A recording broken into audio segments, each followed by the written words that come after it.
Hi there, this is Kenny from LearnHowToProsper.com, and today I want to answer a question that I get often, and it is, how do I find myself? And this comes up in a lot of different contexts. Sometimes someone is coming through a divorce. Maybe they're a young person trying to find themselves, newly arrived at college. Maybe you've just retired and you're trying to identify your identity. What do you do? And sometimes it's just a lifelong quest to find yourself. How do I find myself? Well, in order to touch on this, we need to understand a paradox. There's this interesting paradox that happens when we talk about the mechanism for finding true peace and also for finding yourself. Now, a paradox is something that seems like it conflicts in its message. It's like the opposite of what you might expect. In order to find yourself, you must give yourself. Or another way to say it is to give of yourself. Now, a lot of times you would think, well, in order to find myself, I need to focus on myself. And in today's world, with so much focus on self-actualization and maybe even some humanism, sometimes we get so focused on our own needs and our own wants and our own problems and our own challenges and our own ambitions and our own dreams that we get lost. We get so lost in ourselves that it's impossible to find our true purpose. So, in order to find who you are, it's necessary to reach outside yourself. Now, there's a couple of reasons why this is important. Number one, it gives you a reality check. This is so important. If you only live inside your own head, then you're creating this very small and insular reality that may not be connected to the external world at all. That's why it's so important to reach out, to give of yourself, and the best way to give of yourself is to help others in achieving whatever it is that they need or want, right? So when you do that and interact with other people, you get a sort of feedback loop. And that feedback loop helps you understand better about yourself, ironically, right? When you're 100% focused only on yourself, it's just like you're in this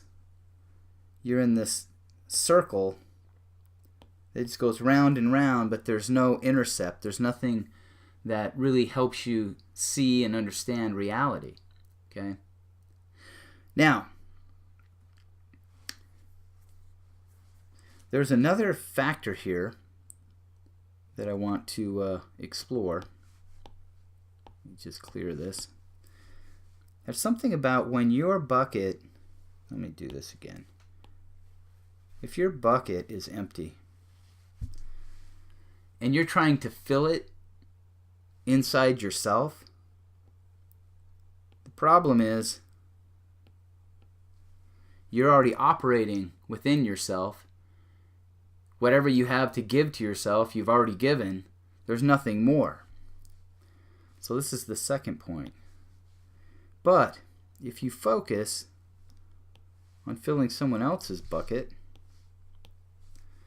there's this kind of paradoxical miracle thing that happens, right?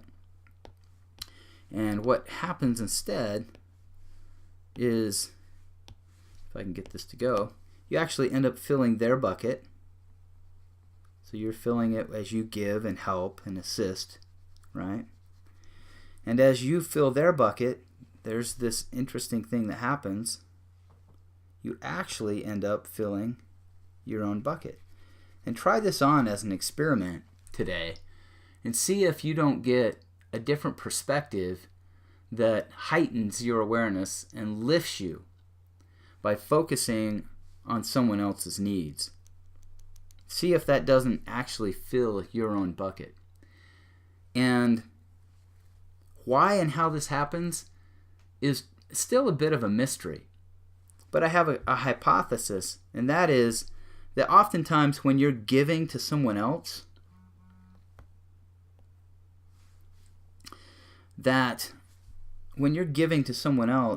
you're often giving that thing that you may most want or need within your own life. And so for example, let's say that you need validation and affirmation in your life, words of affirmation, words of encouragement. And so often what you'll do is give words of encouragement to others when you get outside yourself. Give them compliments and compliment those around you. Look for those positive things that they do. And as you give a compliment, guess what comes back to you? Compliments, words of affirmation, words of care. So that is what is so powerful about getting outside yourself, is in the act of giving, we often give that thing that we need most. Now, the flip side of that coin is that sometimes the thing that we like least about ourselves is what we criticize in others.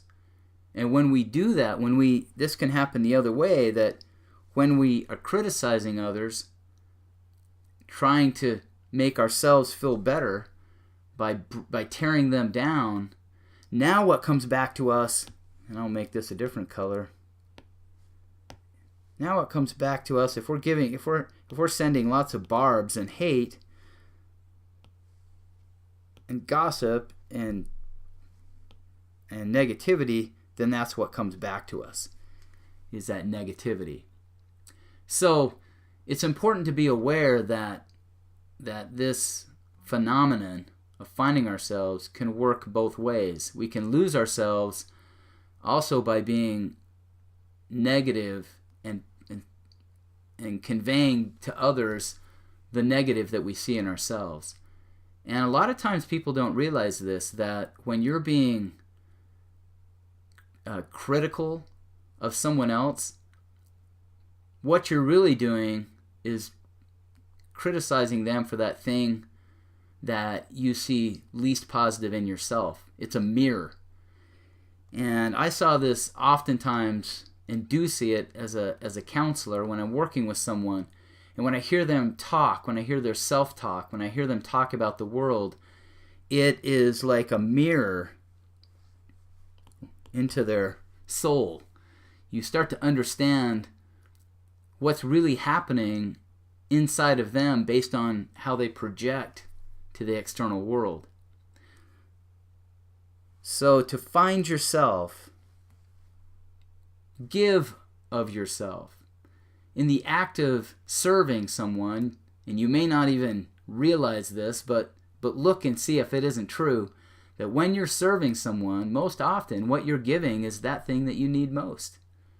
That can help you identify in your own life some of your own needs that you may not be aware of.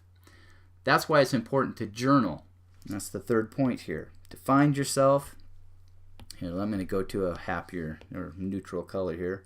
So, journal is the important third step. Because in the act of journaling, and you go back and read it and review it, now you can see those things that you most need. And then you can give more of that, and that is what will come back to you. Right? It's just one of those eternal universal principles that when you plant something out there, it grows, and then that's what you harvest. It's the law of the harvest. And you can see it in 1,000 different ways. So, hopefully this has been helpful for you. I hope that today you'll take on the challenge to find yourself through giving of yourself and then evaluating to see what it was that you gave. And that will give you a good sense of what your needs are and how to find who you really are and your talents and your gifts and the things that you had to contribute to the world. Because it's through contribution and production that we find self-worth and confidence. So, if this was helpful to you, go ahead and click on the thumbs up button below. If you're seeing this on YouTube, if you're watching it on my blog, I hope you'll comment and share your thoughts with me. And with that, I will sign off. You can find me over at learnhowtoprosper.com. Have a great day. In fact, make it a great day.